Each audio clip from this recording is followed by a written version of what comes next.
Chancellor announces £500 million to help people get back to work after the pandemic amid concerns over living standards. Rishi Sunak says he will only consider cutting taxes when the economy is back on track. I have to be blunt with you. Our recovery comes with a cost. Our national debt is almost 100% of GDP. So we need to fix our public finances. As the Chancellor says he wants to make the UK the most exciting place on the planet, we'll be looking at the scale of the economic challenges ahead, also this lunchtime. The military steps in to help distribute fuel to petrol stations as shortages continue in parts of England. More revelations from the leaked Pandora Papers show how a prominent donor to the Conservative Party was involved in one of Europe's biggest corruption scandals. A serving Metropolitan Police officer appears in court charged with rape. He denies the allegation. And overseas travel becomes easier as the rules are simplified, with the traffic light system scrapped in favour of a single red list. And coming up on the BBC News Channel, Premier League winning manager Claudio Ranieri looks set to become the new Watford manager after Xisco Munoz was sacked following their loss to Leeds this weekend.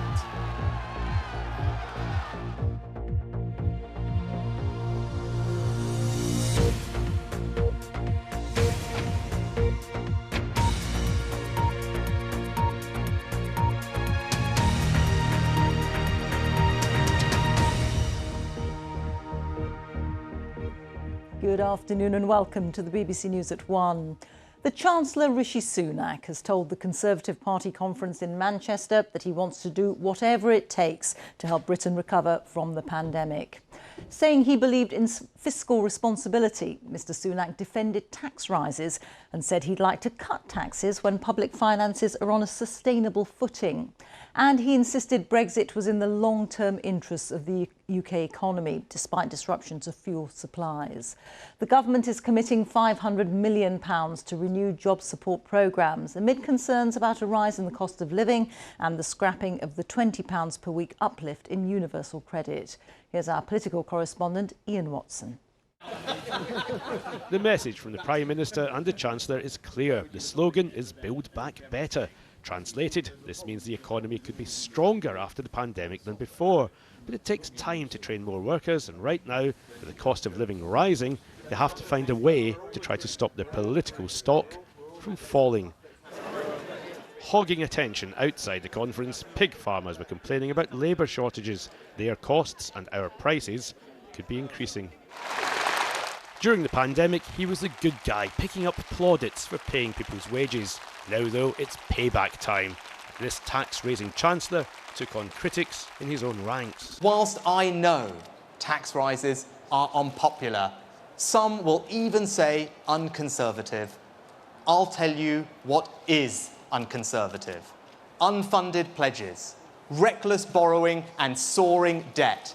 Anyone who tells you that you can borrow more today and tomorrow will simply sort itself out just doesn't care about the future. He's also about to reverse the temporary increase in universal credit, but he wanted the conference to focus on the future with a £500 million jobs fund and more investment in artificial intelligence. And oh, the B word was back. I was proud to back Brexit, proud to back Leave. And that's because, despite the challenges, in the long term, I believe the agility, flexibility and freedom provided by Brexit would be more valuable in a 21st century global economy. And the Prime Minister also had his eye on the future rather than current difficulties. Looking at the progress that we're making in wind power, where we lead the world now in offshore wind, we think we can get to complete clean energy production by 2035. You won't hear much criticism on the conference floor of the government's direction of travel, but around the conference there is what's best described as quiet concern amongst some of the grassroots. There's a danger that in the rush to embrace the decarbonisation route, that actually working people's concerns are brushed under the table. We keep getting told that we were not going to be worse off, that everything is going to be fine, when actually day-to-day lives you just see prices increasing all the time. So I think that sometimes the message doesn't match up to the reality. Obviously, with the universal credit situation, it's not ideal for young people, especially on low incomes, with that cut. However, we've also got to weigh up, coming out of a pandemic. So the Prime Minister and the Chancellor will be hoping that voters judge the government not by short-term difficulties, but by its long-term vision. Ian Watson, BBC News, Manchester. Well, we can speak to Ian now. Ian, it was quite a short speech. Did he achieve what he set out to do? It was a short speech. In fact, he even had a self-deprecating reference to his own stature, actually, Reeta, in that speech. But what he was trying to do, I think, was to take on internal and external critics. He made the case for short-term tax rises, although he has an ambition to reduce taxes in due course. That was a sideswipe at people wandering around here criticising the national insurance increase. In fact, he said even that it was immoral to ratchet up debt. So pretty strong words from him on that. He also had to go in a roundabout way is external critics too, because some of them are saying, look, the problems we have with the supplies, the problems with HGV drivers, that's all been made worse by Brexit. So he was unapologetic about Brexit. The Prime Minister said previously, leavers and remainers, we leave all that behind. No. He concentrated again, used the B word and said, look, we've got great opportunities that come from Brexit. The other thing he was trying to do, the bigger picture stuff if you like, was to concentrate on the future. So much so that he mentioned it 17 times in his speech. And the idea there was, I think, effectively to coin a phrase, to tell people things can only get better. There is a long-term vision for the country post-pandemic, he was suggesting. So all the short-term difficulties people are having on cost of living and so on, the idea was that that was temporary. These are bumps on the road, but he wanted us to look at the highway ahead. That said, though, there's still a lot of concern amongst some of the grassroots here about the political difficulties that might be caused by cost of living rises.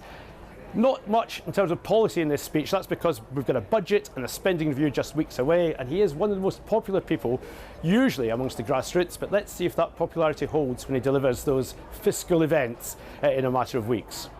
Ian, many thanks. Ian Watson there. Well, our economics editor, Faisal Islam, is here with me. As Ian was saying, it was an upbeat message, but how would you characterise the economic challenges ahead for Rishi Sunak?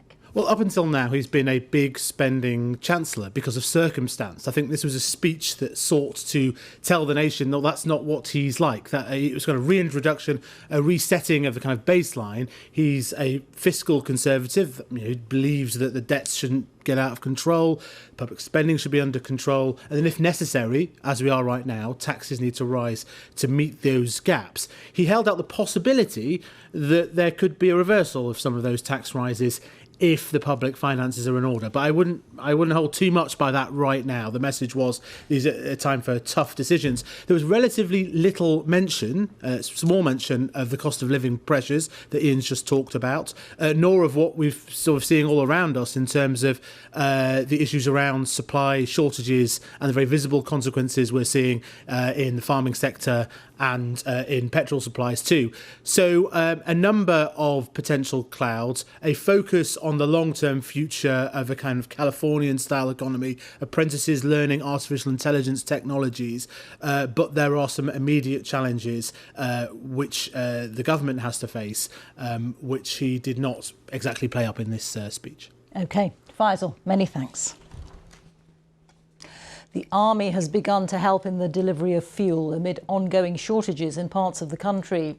More than a fifth of petrol stations in London and the South East still do not have fuel, according to the Petrol Retailers Association. It says it could be more than a week before things get back to normal. Here's Theo Leggett. Army drivers getting ready to ferry fuel around the country. 200 military personnel are being deployed to help deliver petrol and diesel to forecourts. In many areas, the situation has eased dramatically, retailers say. But in London and the South East, queues remain common. The news this morning is better than bad. It's slightly positive, but our poll later in the day will confirm whether it's a real turning point today. And I think that the military drivers will add a little bit of confidence to that. It's not the full panacea. At the height of the crisis, some 65% of service stations said they were running dry, as a wave of panic buying took hold across the country. But by the weekend, that figure had fallen to just 16%.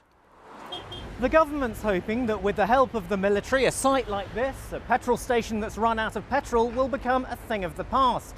But people within the industry are warning that the root causes of the crisis have yet to be addressed. The problem is a severe shortage of heavy goods vehicle drivers, which is affecting other parts of the economy as well. But ministers say disruption to supply chains isn't confined to the UK. There are things that we can do and should do, and it's reasonable that people expect us to do what we can. And whether it's short-term visas or speeding up testing capacity for HGV drivers, of course we should do all those things, and we are doing all those things. But we can't wave a magic wand and make global supply chain challenges disappear overnight. There never was a shortage of fuel. The problem was getting it to forecourts quickly enough to meet demand. The crisis has thrown a harsh spotlight once again on the challenges facing what were once the UK's carefully tuned supply chains. Theo Leggett, BBC News. A BBC investigation has discovered how a major Conservative Party donor was involved in one of Europe's biggest corruption scandals. Leaked documents reveal how Mohamed Amersi, who's given £500,000 to the Tories, worked on a series of controversial deals for a Swedish telecoms company. The Swedish company was later fined almost $1 billion for bribery. Mr Amersi denies any wrongdoing. The BBC worked alongside the International Consortium of Investigative Journalists and The Guardian on the investigation. Richard Bilton reports. Mohamed Amersi is wealthy and well connected.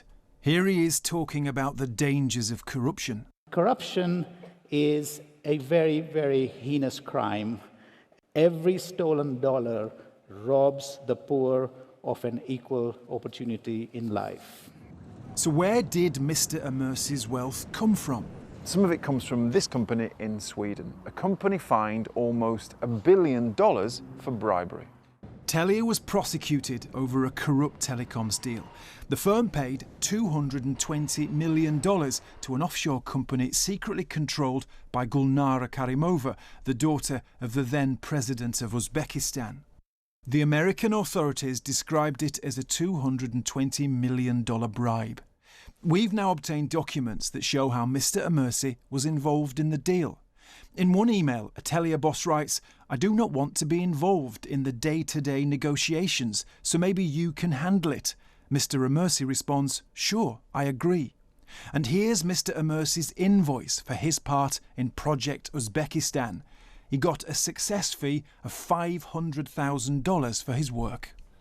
Mr Amersi's lawyers said the offshore company had been vetted and approved by Telia and that its involvement did not raise any red flags to Mr Amersi.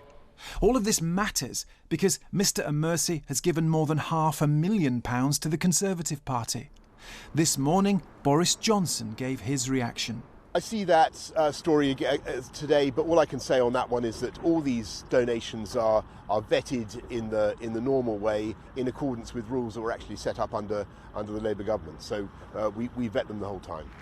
A Conservative spokesman said government policy is in no way influenced by the donations the party receives. They are entirely separate. We are motivated by the priorities of the British public acting in the national interest. Richard Bilton, BBC News. And Richard is here with me now. We've had major document leaks like this before. Has anything ever changed as a result, Richard? Well, I mean, it has a bit. I mean, I think there have been a lot of leaks. Panama Paradise, maybe the viewers remember. At Panorama, we've been involved in quite a lot of those. I think this is a different leak because it's significant for two reasons. The depth, 12 million files, that's an awful lot of files, and the status of the people involved. So there's 35 current or past state leaders, 300 state officials. So, for example, Andrej Babiš, who's the Prime Minister of the Czech Republic, he bought 2 villas in the south of France through a complicated secret structure, didn't declare it.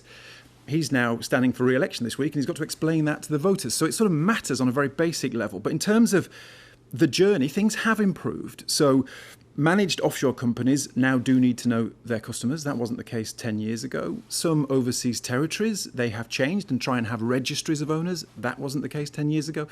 But what comes out of the files is the kind of way it evolves. One of the big stories is how much UK property is owned by offshore. It's owned offshore. So this leak is important. It shows us the way this world changes to help the wealthy hide their fortunes. Richard, thank you. Panorama's Richard Bilton there. And there's much more detail about the Pandora Papers and what they reveal on the BBC website. And you can watch Panorama, Pandora Papers, Political Donors Exposed. And that's tonight on BBC One at 7:35 this evening and also on iPlayer. A Metropolitan Police officer has appeared in court charged with rape. PC David Carrick works in Scotland Yard's Parliamentary and Diplomatic Protection Command. He denies the allegation. Our correspondent Graham Satchell is at St Albans Magistrates Court for us now. Graham, what happened this morning in court? Well, Reeta, David Carrick wasn't in court. He appeared on a video link from Stevenage Police Station. It was a procedural affair, so fairly short. He spoke only a couple of times to confirm his name, age and address. He is charged with 1 count of rape. Through his lawyer, he said he emphatically denied that charge. The alleged offence is said to have occurred in St Albans last September when David Carrick was off duty. He is, as you say, a police constable in the Metropolitan Police, serving in the Parliamentary and Diplomatic Protection Command, so in the Houses of Parliament, but currently suspended from duty. The Met Commissioner, Dame Cressida Dick, has said that she's deeply concerned that such a serious offence should be associated with a serving police officer, and she said she understood that the public would be concerned as well. David Carrick bowed his head as he was remanded in custody by the sitting magistrate, and he will appear in court again at the beginning of next month. Graham, thank you. Graham Satchell. Well, meanwhile, the head of the Metropolitan Police, Cressida Dick, has ordered an independent review into the force after its performance was strongly criticised following the murder of Sarah Everard. The Commissioner said she wanted to restore public trust. Today, I am announcing that we will be doing a review that will be led by a high-profile independent person, and the review will look at our internal culture and it will look at our professional standards, systems, processes, leadership, training, to make sure that we are the best possible Met Police we can be. And I am absolutely determined that we rebuild public trust as soon as we possibly can. Let's speak now to our special correspondent Lucy Manning, who's in central London. Lucy, you interviewed the Commissioner. What else did she say to you? Well, this was the first interview the Commissioner has done since Wayne Couzens, her officer, was charged with the kidnap, rape and murder of Sarah Everard. We only got a quick 4 minutes. She was doing a couple of other interviews as well, but she was clear that things obviously need to change inside the Met, because they have now appointed, or are going to appoint, somebody independent to look at what might be going wrong. We don't know who that person is, who will lead it. We understand it will last for a minimum of 6 months. We don't know what will happen with any recommendations made. What we do know is it's not the public inquiry that some people have been calling for. That would have a lot more powers. And what I also asked her was, given that this officer, given that Couzens was an officer when she was his overall boss, it was on her watch that this had happened, shouldn't she take responsibility for that and resign? She said she knew it was on her watch, but she intended to carry on and she had a job to do.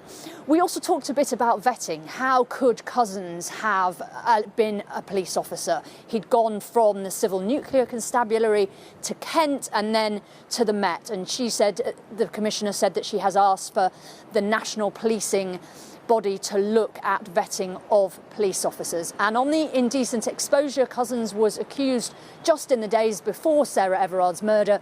She confirmed that as far as she was aware, they had not known that that person accused of the indecent exposure was a police officer. Lucy, thank you. Lucy Manning there. Time is just coming up to 1:20, our top story this lunchtime.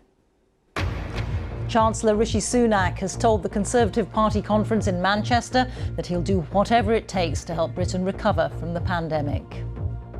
And we take a look at the offshore wind farms, which will play a vital role in Britain's future energy supplies.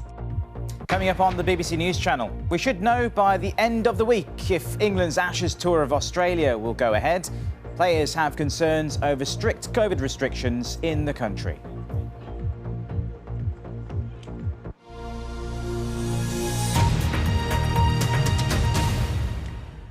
rules on foreign travel have changed, with the old traffic light system scrapped. There'll now be just one list of so-called red countries, and anyone travelling to them will have to quarantine for 10 days in a hotel when they return.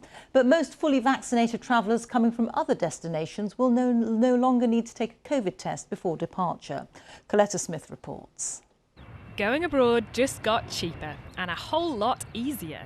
The amber list has been scrapped. Now there's just a red list of countries.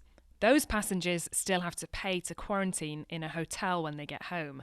But for everywhere else, there's only one PCR test when you get back. As long as you're fully vaccinated, no other tests needed and no isolation. But for people who haven't been jabbed, all the old rules still apply. A test before travelling home, self-isolation and tests on day 2 and day 8. The changes are just in time for those desperate to escape for half-term.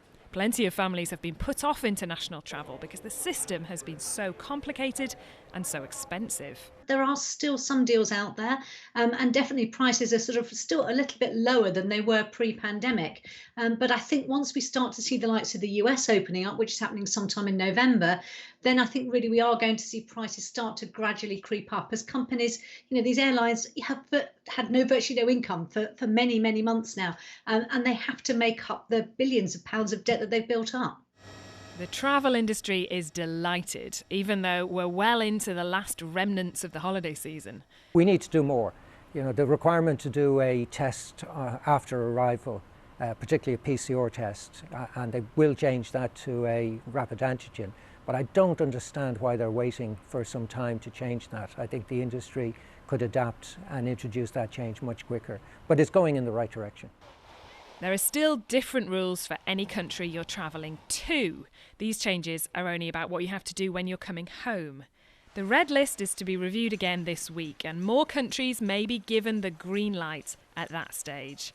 So whether it's for pleasure, for business or to see family, a simpler, cheaper system is now in place. Coletta Smith, BBC News. Scientists who discovered how our bodies feel the warmth of the sun or the touch of a loved one have been awarded the Nobel Prize for Medicine. David Julius and Ardem Patapoutian share the prize for their work on the sense of touch and temperature. They unpicked how our bodies convert physical sensations into electrical messages in the nervous system. Their findings could lead to new ways of treating pain. Dozens of religious leaders from around the world have appealed to politicians to agree a new deal to combat climate change. They were gathered at a ceremony in the Vatican, where Pope Francis urged governments to raise their ambition ahead of the UN climate conference in Glasgow. The Archbishop of Canterbury was among those at the event. Here's Mark Lowen. They came from across the planet, faith leaders urging politicians to save it. Christian and Jewish, Buddhist and Muslim, Taoist and Confucian, signing a joint appeal to world leaders who'll meet at the COP26 in Glasgow to commit to net zero emissions, to limit the temperature rise to 1.5 degrees, to support poorer countries. A pope who has focused on environmental concern and an archbishop with this warning. Our abuse, our war against the climate affects the poorest among us. Reconciliation with creation, in obedience to our Creator, proclaims the love of God. The world has just enough time to get this right. In return, the signatories say they'll educate their faithful, spreading the message of climate awareness. The document was handed to Alok Sharma, the COP president, to take to next month's summit, telling us the faith leaders are an essential resource. The message from them has been very clear. This is a critical moment for the world, and the message was one of the head and the heart. The scientists telling us the message from the head is very clear, is that it is humanity that is creating climate change, and we need to act now. And the message of the heart is about morality. The call is urgent. Man-made climate change and fossil fuels have prompted the warmest decade on record, with floods, fires and heat waves. This may be the last chance to halt the damage. Religion and science don't always go hand in hand. Climate change deniers are sometimes fueled by religious conservatives. But with research finding 84% of people around the globe identify with a faith, world leaders know that those meeting here today have a chance of getting their followers to change their behaviour. Mark Lowen, BBC News at the Vatican. The government wants all UK electricity to come from renewable sources by 2035. Boris Johnson says the country is already a world leader in offshore wind power and shouldn't rely on energy produced from fossil fuels overseas. Ministers are under pressure to speed up the shift in how energy is produced, as our climate editor Justin Rolat reports. If you thought your commute to work was rough going, check this out. We're with a team trying to get out to service a wind turbine. So, the North Sea is famous for its savage weather, but that's why they put the wind turbines out here, because this is where the wind is. But of course, it means they are very hard to maintain. Oh, God. Oh. The swell is up to 3 meters high today, making it too dangerous to climb the ladder. So it's back to the ship for us. This is where the team of engineers who keep the blades turning live and work. These guys do 12-hour shifts out here for 14 straight days and then get 2 weeks off. It can be tough, but the flourishing offshore wind industry is creating thousands of well-paid, skilled jobs, most of them in places like Grimsby in East Yorkshire that have seen traditional industries decline.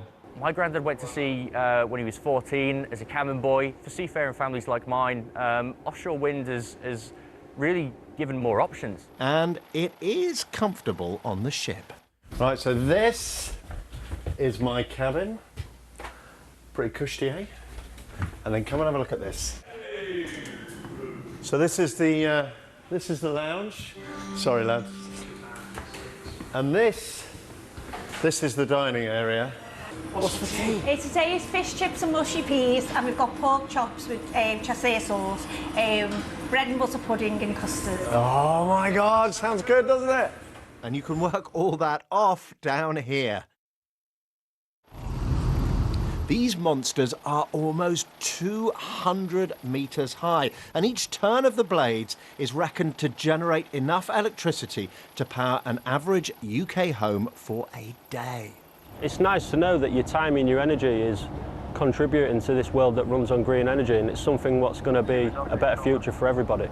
Ørsted says this one wind farm can power up to 1 million homes, and they've almost finished another even bigger one next to it, and there are plans for many more around the country.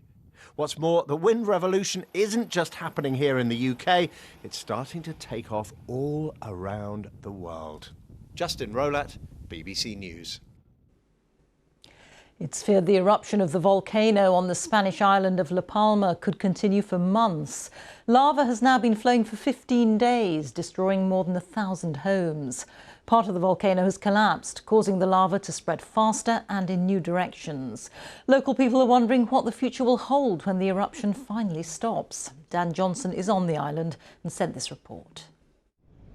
Incredibly, this eruption is now into a third week and it keeps getting stronger. The volcano is producing even more lava with even more force. That's why all that lava, all that ash is pouring up into the sky higher and higher. And that means more of a risk to a bigger area, the potential for more people to be evacuated on top of the 6,000 or so who have been out of their homes for a fortnight now. And I was talking to the director of the Canary Islands Volcano Institute, who said he expects this eruption to continue for at least another 10 days, potentially another 2 months. And even then, when the volcanic eruption stops, when the lava stops flowing, That's not the end of the story. He said it could take years to recover from this because there are vast lava trails right across the landscape here.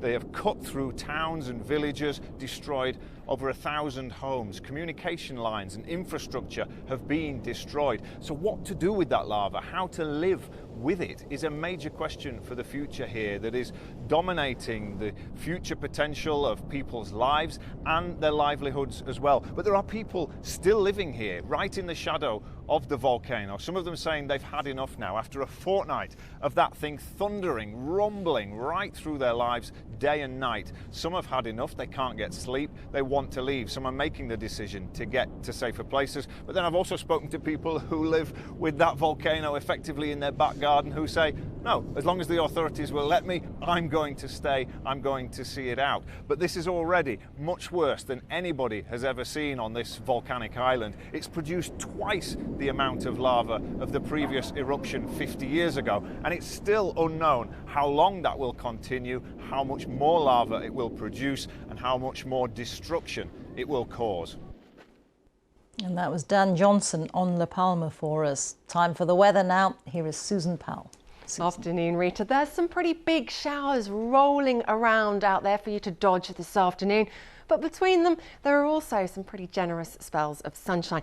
Quite a notable breeze though, and it is keeping things feeling just a little on the cool side. Temperatures around average for this time of year. The satellite shows you where we've got a lot of sunshine. The white blobs show you where we've seen those showers brewing up, and some of them could be accompanied by thunder and lightning as they make their way across the UK this afternoon. Basically all areas potentially picking up some showers as we look at the latter part of the day. Top temperatures 14 to 16 degrees Celsius. The keen-eyed amongst you will have noticed, though, a band of more persistent rain getting towards the southwest by the end of the afternoon. That's the first signs of this pretty nasty area of low pressure that is going to work its way in through the evening and overnight. Some very wet weather this evening for the southwest and for Wales. The winds kicking up, and then squally rains push through the Midlands into the southeast by the end of the night, and some really wet weather comes to rest across northern England. Through all of this, actually, Scotland and Northern Ireland comparatively quiet, a little bit chilly even in the Scottish Glens. It's milder to the south, but it is wet and windy. What I will say though is I think the picture will improve quite dramatically in terms of the rain for the southwest and for Wales by the time we get into tomorrow afternoon. For northern England though, and across eastern areas, that rain never too far away, and it will be accompanied by some pretty pronounced gusts of wind. It will be potentially damaging that wind in some places, and it will also just add to the cool feel. Where we've got the heaviest of the rain, perhaps temperatures getting no higher than double figures. But after all of that, off it rolls eventually out into the North Sea. Could be a wet end to Tuesday across eastern fringes of Scotland and for eastern England. But for Wednesday, it is almost blink and you'll miss it, but there's a little ridge of high pressure in there that makes for such a different day across England and Wales. Much lighter winds and some sunshine. Temperatures, they're a little higher as well. I think we'll probably get into the mid-teens quite widely. Through the afternoon though, here comes our next weather system in from the Atlantic. It's going to be looking wet to end the day for Northern Ireland. Then these fronts are going to basically snake to the northwest of the UK through the end of the week. To the south of the fronts though, we are pulling air from a long way south in the Atlantic. And for a little bit of a surprise really for this point in October, we're going to see temperatures across many parts of the UK in the high teens to the low 20s through the end of this week. For the best of the sunshine, I think England and Wales will be the place to be. There will still be some showers to come further north. Rita. Thank you very much, Susan. Well, that's all from the BBC News at 1, so it's goodbye from me. And on BBC One, we now join the BBC's news teams where you are. Bye-bye.